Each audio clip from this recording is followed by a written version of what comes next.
If life was a movie, I'd be the guy who disappears before the credits roll. Oliver Ollie Trent, 38 years old, freelance tech repairman in a city that forgot how to dream. My neighborhood used to have old money pretensions, but now it's just old. Like my marriage, like my fixer-upper house that symbolizes everything I haven't accomplished. I'm sitting in my workshop at 7 in the morning, soldering a circuit board for Mrs. Patterson's ancient computer, when my phone buzzes. Miranda, my wife of 12 years, texting from upstairs. Working late again tonight. Don't wait up.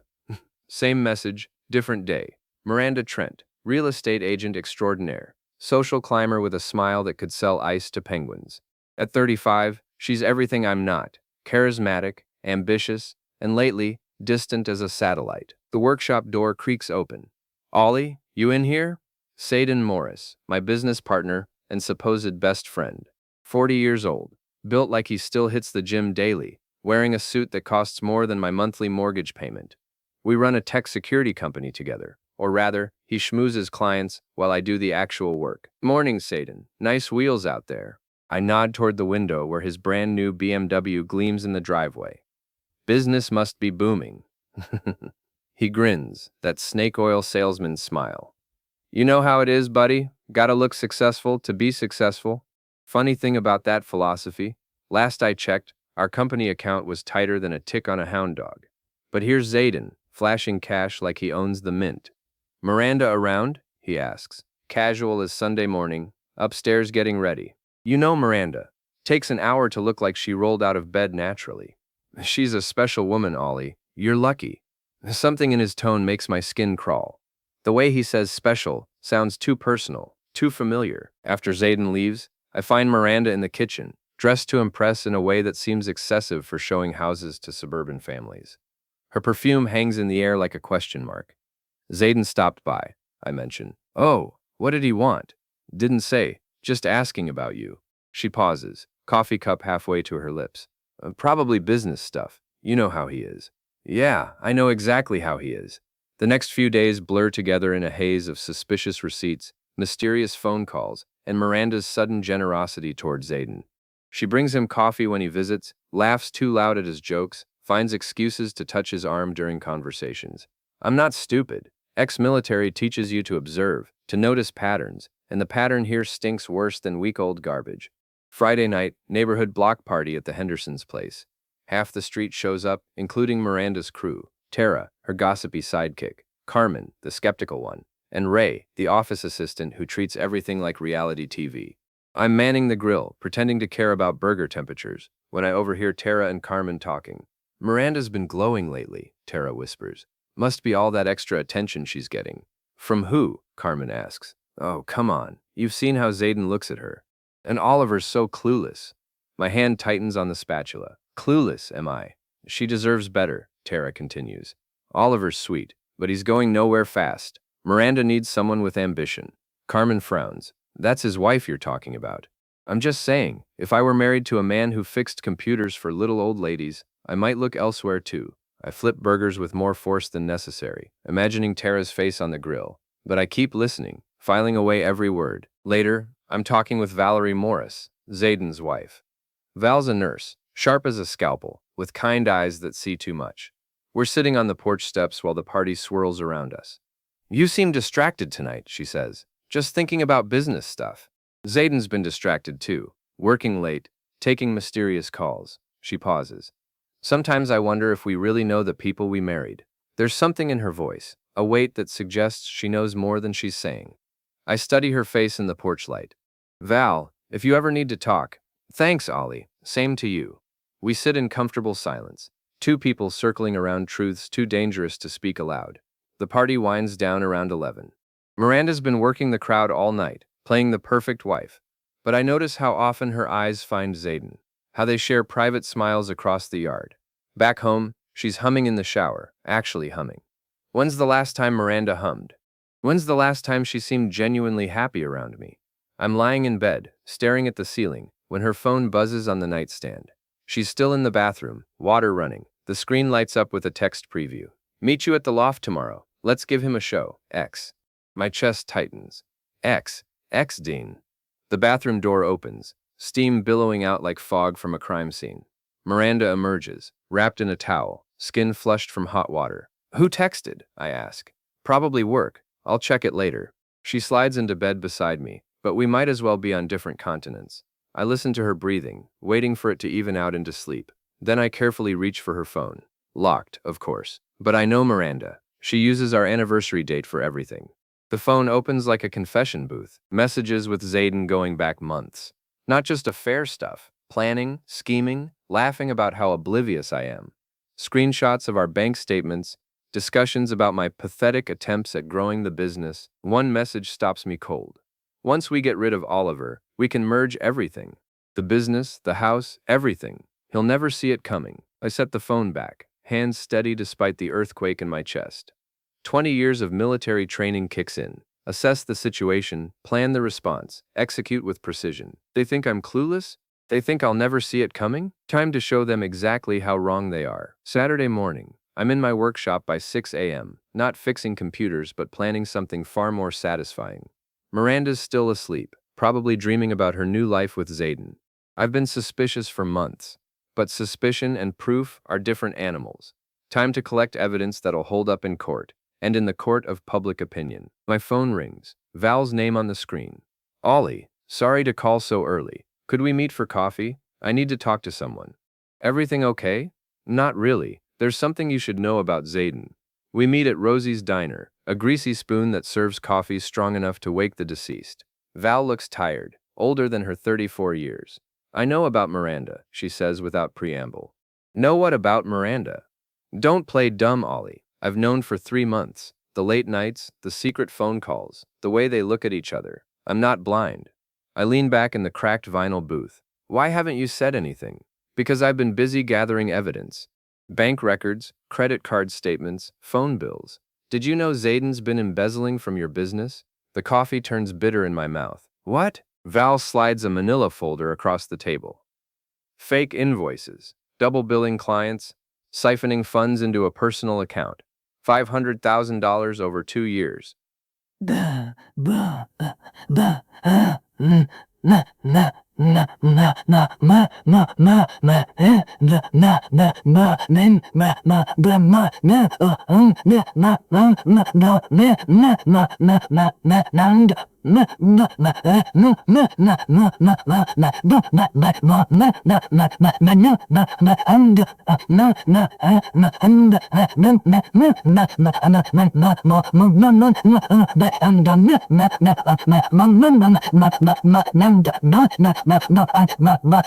It's all here. Systematic theft, disguised as business expenses. How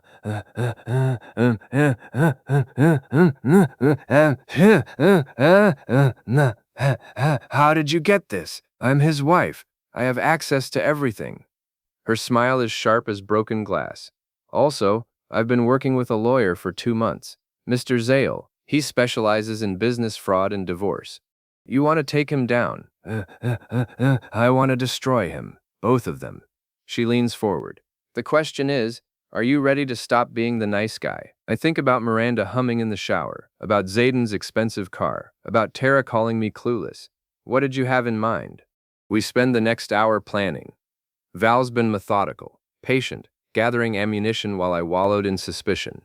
She's documented everything, the affair, the embezzlement, even recordings of Xaden bragging about manipulating me.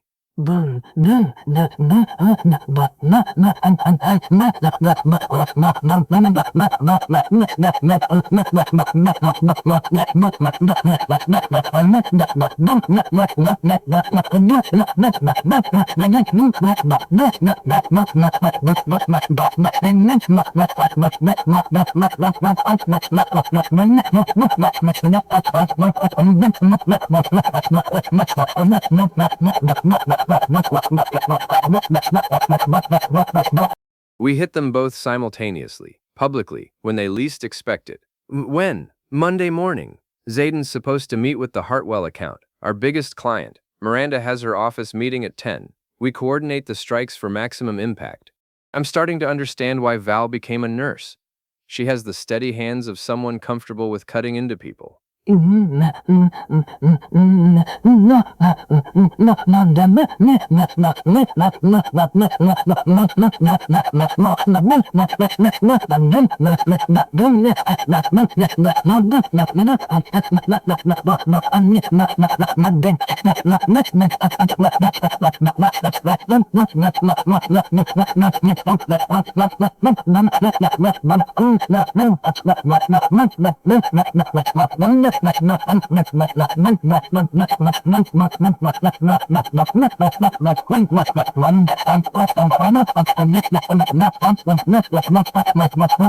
She mentions meeting Xaden about business stuff, and I nod like the clueless husband everyone thinks I am.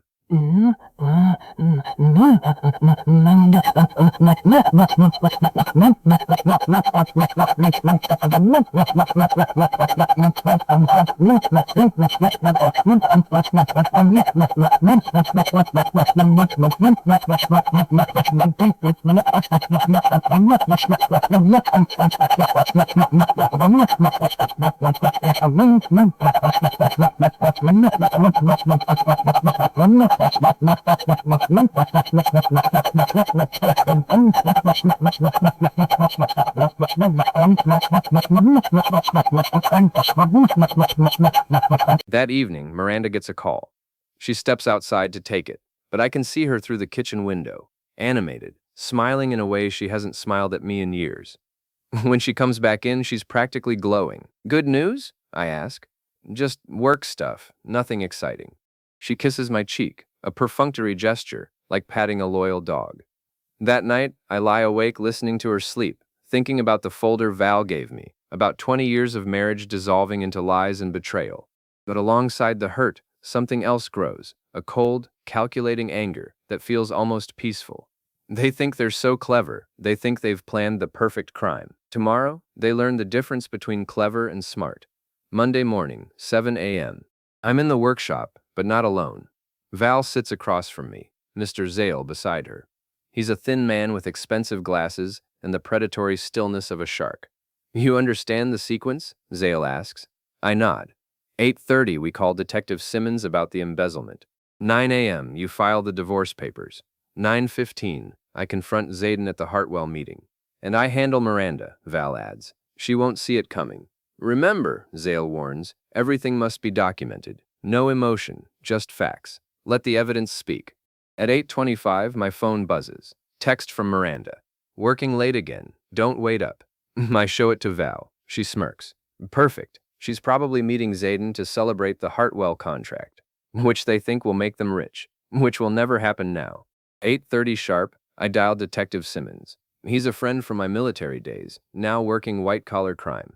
Mike? It's Ollie Trent. I need to report embezzlement. $500,000. Systematic theft from my business partner. Jesus, Ollie, you sure about this? Got all the documentation right here. Can you meet me at Morris Security in an hour? On my way. 9 a.m. Zale files the papers. 9:15. Showtime. The Morris Security Office occupies the second floor of a downtown building that tries too hard to look important. I take the elevator up, folder under my arm, feeling calmer than I have in months. Xaden's in the conference room with 3 suits from Hartwell Industries. Through the glass wall, I can see him gesturing expansively, selling them on our security package. I knock and enter without waiting for permission. Ollie! Xaden's surprise flickers across his face. We weren't expecting you. I bet you weren't. I set the folder on the conference table. Gentlemen, I'm afraid this meeting is over. Mr. Morris is about to be arrested for embezzlement. The Hartwell executives exchange glances. The lead guy, Peterson, frowns. What's this about? $500,000 stolen from our company over 2 years. Fake invoices, double billing, fraudulent expenses. I open the folder, spreading documents across the polished table. It's all documented. Xaden's face goes white. Ollie, what are you doing? What I should have done months ago. I pull out my phone, dial Detective Simmons. Mike? Yeah, he's here. Conference room B. You're making a huge mistake, Xaden hisses. The only mistake I made was trusting you. 2 minutes later, Detective Simmons enters with a uniformed officer. The Hartwell executives watch like spectators at a car wreck. as Simmons examines the evidence. Xaden Morris, you're under arrest for embezzlement and fraud. The handcuffs click with beautiful finality. As they lead him away, Xaden turns back, his mask finally slipping. This isn't over, Ollie. You'll pay for this. I already paid. For 2 years. The Hartwell executives gather their things. Peterson shaking his head. We'll be in touch, Mr. Trent, after this gets sorted out. I understand, but the company will continue operating under new management. Alone in the conference room, I allow myself one moment of satisfaction. Phase 1 complete. My phone buzzes. Text from Val. Package delivered. Miranda's in meltdown mode. I smile. Phase 2 successful. Now comes the fun part. Miranda's real estate office sits in a strip mall between a nail salon and a sandwich shop, trying to project success through floor-to-ceiling windows and motivational posters. I arrive at 11 a.m., just as the morning rush dies down. Through the window, I can see chaos. Miranda's at her desk, surrounded by her coworkers, gesturing wildly. Tara hovers nearby, looking stricken. Carmen stands apart, arms crossed, wearing an expression of disgusted vindication. I push through the door, triggering a little bell that sounds like a death knell. Ollie! Miranda jumps up, mascara smeared, hair disheveled. Thank God you're here. There's been a terrible mistake. No mistake, just consequences. The office goes quiet. 5 agents, 2 assistants, and Mr. Feld, the broker, all staring like I'm a circus act. You had Xaden arrested, Miranda accuses. How could you do that to your best friend? Best friend? I laugh, a sound with no humor in it. Miranda, I haven't considered Xaden a friend since I found out he was sleeping with my wife. Gasps around the office. Tara actually staggers backward. That's not, we weren't. Meet you at the loft tomorrow. Let's give him a show. X. I recite from memory. Ring any bells? More gasps. Ray, the office assistant, pulls out his phone, probably live tweeting this disaster. How dare you read my private messages? How dare you plan to steal my business and my life? My voice echoes off the cheap paneling. Did you really think I wouldn't figure it out? Mr. Feld steps forward, a man who's seen enough drama to recognize a sinking ship. Miranda, perhaps you should take the day off. You need to leave, Carmen interrupts. Right now, before this gets worse. But it's already too late. Ray's been recording everything on his phone. By noon, this will be all over social media. Ollie, please, Miranda tries one more time. We can work this out. We could have worked it out before you decided to betray me. Now we work it out through lawyers. I turn to leave, then pause at the door. Oh, and Miranda, you might want to find a new place to stay. The locks are being changed this afternoon. The bell jingles again as I exit, leaving behind a silence thick enough to cut. By evening, the story's everywhere. Ray's video has 3,000 views and climbing. The local Facebook groups are buzzing with gossip. Mrs. Lafton, my elderly neighbor, actually brings me a casserole and stays for 20 minutes fishing for details. I always thought that Miranda was too good to be true, she confides.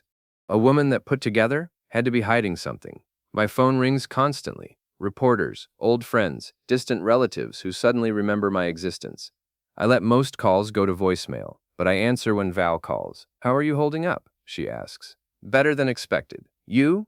Xaden's lawyer called. Wants to make a deal. What kind of deal? Full confession, restitution, no contest divorce. He's scared, Ollie. Really scared. He should be. This is just the beginning. Wednesday evening, I'm at Murphy's Tavern, a neighborhood bar where everyone knows everyone else's business. Word of my arrival spreads quickly. By the time I order my second beer, the place is packed. Miranda walks in around 8, flanked by Tara and 2 other women I don't recognize. The bar goes quiet. Not library quiet, but that electric silence that precedes a storm. She spots me immediately, marches over with her entourage trailing behind. We need to talk, she announces. No, we don't. You're ruining my life. I set down my beer, look around the crowded bar. Miranda, you ruined your own life. I just made sure everyone knew about it. You vindictive. Careful! You're being recorded again. Sure enough, half the bar has phones out, capturing every moment. Miranda notices, her face flushing red. This is harassment. This is consequences. I stand up, and the crowd leans in. Ladies and gentlemen, I'd like you to meet my soon-to-be ex-wife, Miranda. She's been sleeping with my business partner for 6 months while planning to steal my company. The crowd murmurs, a sound like angry bees. That's not true, Tara protests. I pull out my phone, open the screenshots I saved. Would you like me to read the text messages? I've got some real gems here. Miranda lunges for the phone. I step back, and she stumbles, catching herself on a bar stool. The crowd laughs, not cruel laughter, but the kind reserved for someone who's brought their troubles on themselves. You want to know what your friend really thinks of you, Tara? I scroll through the messages. Here's a good one. Tara's so pathetic, always living through other people's drama. At least when I leave Oliver, I'll never have to pretend to like her again. Tara's face goes white. She stares at Miranda, who's opening and closing her mouth like a fish out of water. That's taken out of context, Miranda stammers. What context makes that okay? Tara asks quietly. The crowd's attention shifts, sensing blood in the water. Miranda realizes she's lost control of the narrative. I'm leaving, she announces. Good idea, someone calls out. Don't let the door hit you on the way out. More laughter. Miranda flees, her remaining supporters trailing behind like a defeated army. I finish my beer in relative peace, accepting congratulations and condolences from neighbors who've watched this drama unfold. Around 10, Val arrives, sliding into the seat Miranda vacated. Heard you caused quite a scene. Miranda caused the scene. I just provided the soundtrack. Xaden made bail this afternoon. I figured he would. His family's got money. He's been calling me, trying to reconcile, promising to change, begging for another chance. What did you tell him? I told him to call his lawyer. The divorce papers are filed. The business partnership is dissolved, and I'm keeping the house. Think he'll try something stupid? Val's smile could freeze water. I hope he does. I've got a restraining order ready to file. We sit in comfortable silence, two people who've burned their old lives down and are watching the ashes settle. What now? She asks. Now we rebuild. Better, stronger, smarter. Together? I consider the question. Val's intelligent, loyal, and has proven she can keep secrets and execute plans. She's also beautiful in a way that doesn't need makeup or designer clothes. Together, I agree. Outside, it starts to rain. A cleansing storm that washes away the remnants of my old life. Thursday morning brings unexpected visitors. I'm in the workshop, genuinely fixing a computer for once, when Detective Simmons calls. Ollie, we've got a problem. Xaden made bail, but he's violated the conditions. He's been harassing witnesses, trying to intimidate people into changing their testimony. What kind of harassment? Phone calls, showing up at people's workplaces, following Val home from the hospital. Judge issued a bench warrant an hour ago. Where is he now? That's the problem. He's in the wind. Landlord says he cleared out of his apartment last night. I set down my soldering iron. You think he's dangerous? Desperate men do desperate things. Keep your doors locked and call if you see anything suspicious. I hang up and immediately dial Val, straight to voicemail. I try the hospital. She called in sick today. My chest tightens with worry. The workshop door slams open. Miranda storms in, looking like she hasn't slept in days. Her hair's unwashed, her clothes wrinkled, her makeup smeared. This is all your fault, she screams. Miranda, you need to leave. Xaden's gone. He left town because of you. Xaden left because he's a coward and a thief.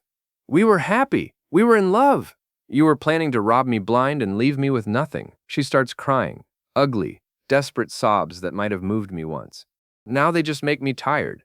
I never meant for it to go this far, she whimpers. It just happened. Embezzling $500,000 doesn't just happen, Miranda. It takes planning, patience, and a complete lack of conscience. I could have loved you again, if you'd just fought for me, shown some passion. I did fight for you, for 12 years. I fought for us while you were planning my destruction.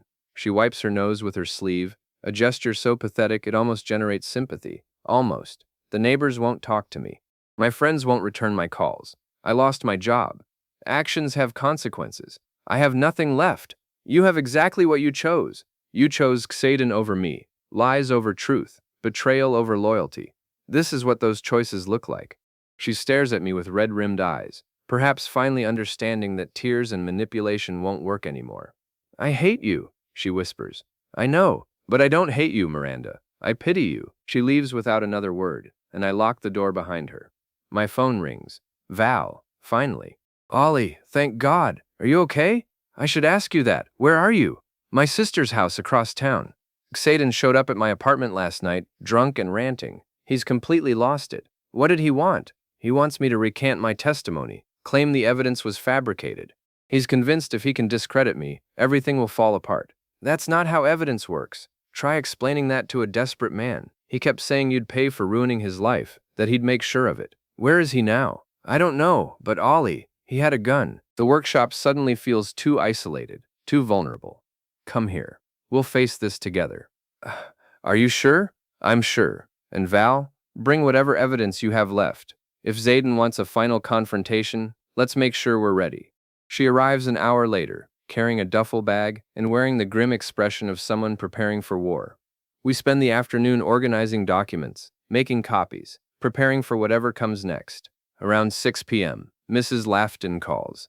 Oliver, dear, there's a strange man sitting in a car across from your house. He's been there for an hour. I peek through the workshop window. Black sedan, tinted windows, engine running. Val, he's here. She joins me at the window. That's Xaden's car. What's he waiting for? Dark, probably. He always was dramatic. I consider calling the police, but what would I tell them? A man sitting in a car on a public street. Not illegal, just ominous. We wait, I decide. Let him make the first move. 7 p.m., 8, 9. The sedan doesn't move. At 10 p.m., my patience runs out. I step onto the front porch, Val beside me, and wave at the car. The engine revs, and the sedan pulls away. Think he's gone? Val asks. Not a chance. He's just repositioning. We're right. Midnight. The motion sensors around my house start triggering. Shadows moving in the yard, testing windows, looking for weaknesses. I grab my phone, open the neighborhood app, and start a live stream. Evening, neighbors. Just wanted you to know that Xaden Morris, the man arrested for embezzling from my business, is currently prowling around my house. Thought you might want to see what a desperate criminal looks like. The viewer count climbs rapidly. Comments start flowing in. Call the police. Is that him by the garage? What a creep. The front doorbell rings, then pounds. Then the pounding moves to the back door. Oliver. Xaden's voice, slurred and angry. Open up. We need to talk. We're talking, I call back. Through lawyers. You ruined my life. You ruined your own life. I just documented it. Something crashes, probably a flower pot. More comments flood the live stream. He's throwing things. Someone call 911. This guy's insane. The back door rattles as Xaden tries to force it. I've reinforced all the locks, but desperation makes people strong. Val, get behind the couch. This might get ugly. I'm not hiding from him. Then stay low and keep recording. A window breaks, the small one in the laundry room. Xaden's trying to climb through, cursing and grunting. Breaking and entering now, I announce to the live stream. Over 200 witnesses watching. Hope it's worth it, Xaden. He stumbles into the kitchen, bleeding from cuts on his arms. In the harsh fluorescent light, he looks terrible, unshaven, hollow-eyed, wearing the same clothes from his arrest. Turn off that camera, he demands. No. I said turn it off, and I said no. Smile, Xaden. You're famous. He lunges at me, and I sidestep easily. Military training versus desperation. No contest. He crashes into the kitchen table, scattering salt and pepper shakers. You think you're so smart, he pants, but you don't know everything. I know enough. Miranda's pregnant. The words hit like a physical blow. Val gasps behind me.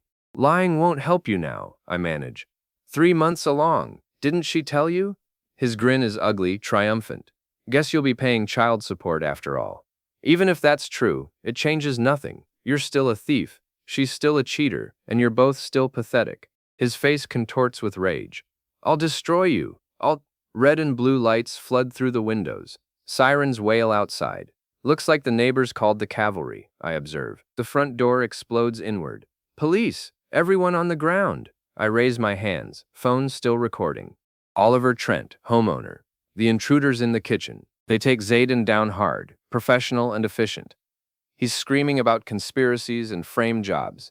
But the evidence speaks louder. Broken window, cuts on his arms. 200 witnesses watching online. As they lead him away, he turns back one last time. This isn't over. Yeah, it is, I reply. It's been over for months. You just didn't know it yet. The police take statements, examine evidence, document the scene. Detective Simmons arrives, shaking his head. Violation of bail, breaking and entering, destruction of property, harassment. He's looking at serious time now. Good. You okay? I look around my damaged kitchen, at Val organizing papers with steady hands, at my phone still streaming to fascinated neighbors. Better than okay, I'm free. The live stream ends with over 500 viewers and countless shares. By morning, Xaden's breakdown will be neighborhood legend. Val and I sit on the couch, surrounded by evidence folders and legal documents, watching the sun rise through windows that need new glass.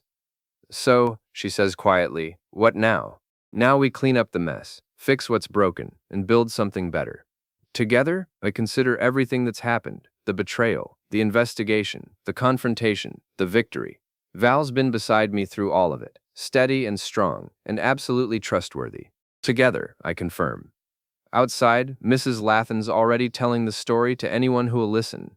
The legend grows with each telling. How quiet Oliver Trent outmaneuvered the people who tried to destroy him. How justice was served with patience and planning instead of violence and revenge. It's a good story. More importantly, it's true. And sometimes, in a world full of lies and betrayal, truth is the best revenge of all.